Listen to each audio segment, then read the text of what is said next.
terjadinya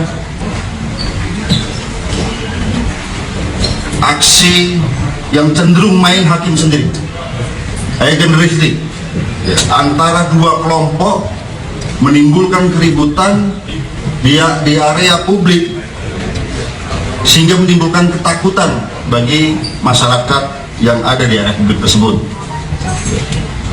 Ribut menggunakan beberapa alat, kami akan selidiki beberapa informasi menggunakan senjata tajam, melakukan pengrusakan terhadap properti orang sehingga yang ada di area publik itu takut. Nah, ini dua kelompok sudah kita tangkap juga.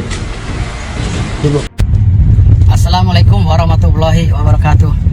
Jadi alhamdulillah hari ini saya akan kembali ke Polda Metro Jaya. Sebelumnya saya akan rapat dengan pihak-pihak terkait termasuk PT yang menginstruksikan atau memberikan tugas kepada para debt collector, klien-klien kami ini untuk menagih Clara Sinta. Jadi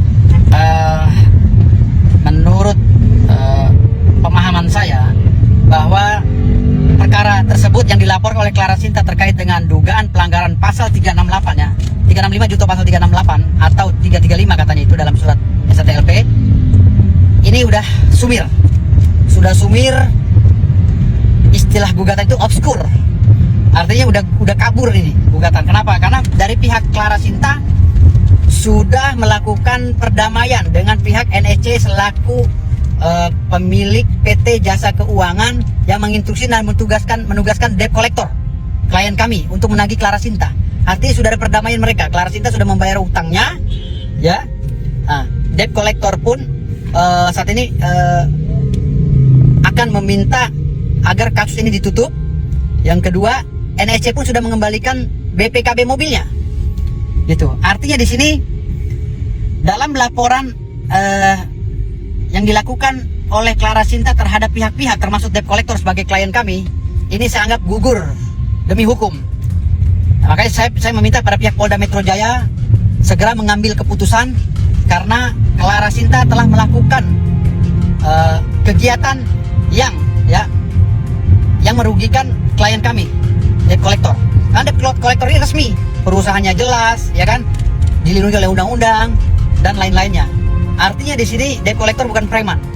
Nah, saat ini Clara Sinta ingin menerapkan pasal 368, ya, patut diduga Clara Sinta dengan mengelabui leasing, dia menebus BPKB mobil untuk bahan dia sebagai barang bukti atau alat bukti dia di kepolisian, memperkuat laporan dia karena laporan dia sebelumnya ditolak.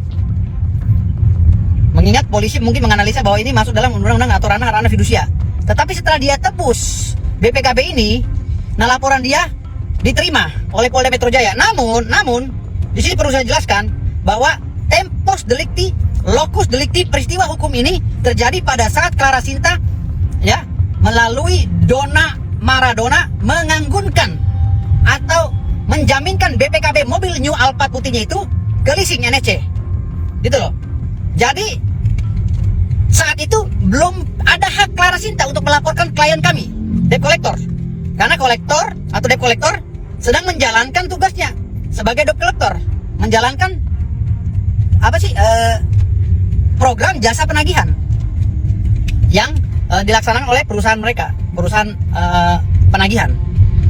Jadi NSC selaku perusahaan pembiayaan memberikan tugas penagihan kepada PT debt collector, ya, PT LNI. Lalu para kolektor melaksanakan tugas sesuai dengan surat tugasnya. Mau dicari kesalahan apapun, tetap debt collector dan PT LNI tidak bisa dipidanakan. Apalagi digugat, tidak bisa. Ya digugat masih bisa mungkin, tapi kalau dipidanakan tidak bisa. Kenapa? Karena semua masuk dalam lingkup Undang-Undang 42 tahun 1949 tentang fidusia. Di situ ada pasal 15 ayat 1, 2, 3, baca. Bahwa setiap jaminan fidusia adalah, ya, di bawah penguasaan atau kekuasaan si kreditur, si peminjam dana, ya, kepada debitur. Artinya di dalam pasal 2 dan 3 itu disebutkan pula bahwa kreditur bisa menguasai secara paksa objek barang atau benda itu tanpa harus menunggu putusan pengadilan. Itu pasal 15. Dituangkan juga dalam pasal 29 Undang-Undang Fidusia tahun 1949, Undang-Undang Fidusia nomor 42 tahun 1949. Nah, di sini nggak usah lagi berstatement bahwa harus ada putusan pengadilan. No.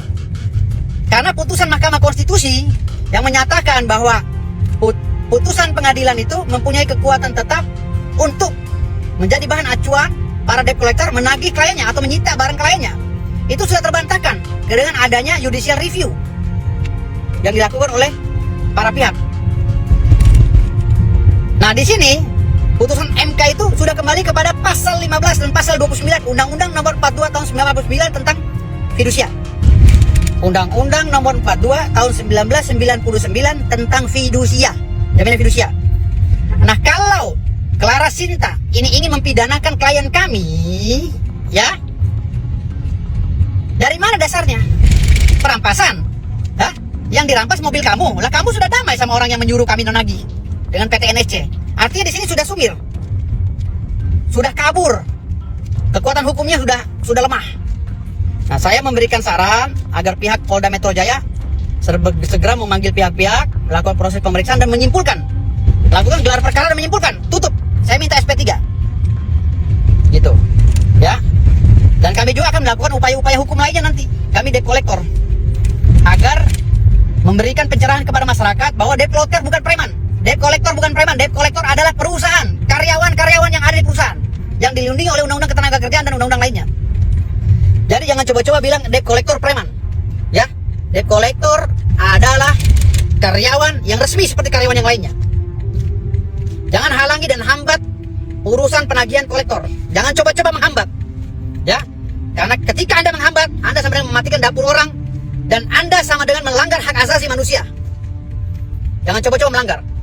Biarkan saja debt collector menagih. Jangan ngutang kalau nggak punya duit. Ya. Jangan minta ngambil barang kalau nggak punya duit. Ya, jangan sok-sokan pakai barang mewah kalau nggak punya duit buat bayar. Ya. Udah ngutang ditagihnya ngomel-ngomel lagi. Malu dong itu, pakai mobil mewah ngutang. Ya, bayar, kalaupun ngutang ya bayar. Gitu. Karena klien kami ini, debt collector ini kemarin sudah mengarahkan, ayo penyelesaian ke kantor. Gitu. Dan kenapa setelah masalah ini rame?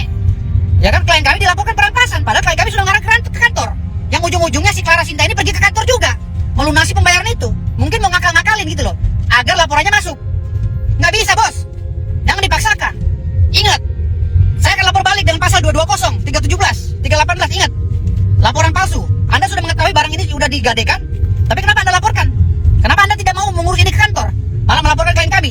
Ingat Clara Sinta, ingat, kami akan lapor balik nanti, kami nggak diam. Dan ingat, sekarang klien kami ditahan di Polda Metro Jaya. Kalian harus tanggung jawab untuk memulihkan namanya. Saya sebagai kuasa hukum tidak terima. Jadi kami akan lakukan upaya hukum lain. Ingat itu, ya. Harus segera damai, harus segera cabut laporan. Karena ini dipaksakan juga percuma. Terima kasih. Wassalamualaikum warahmatullahi wabarakatuh. Sukses selalu.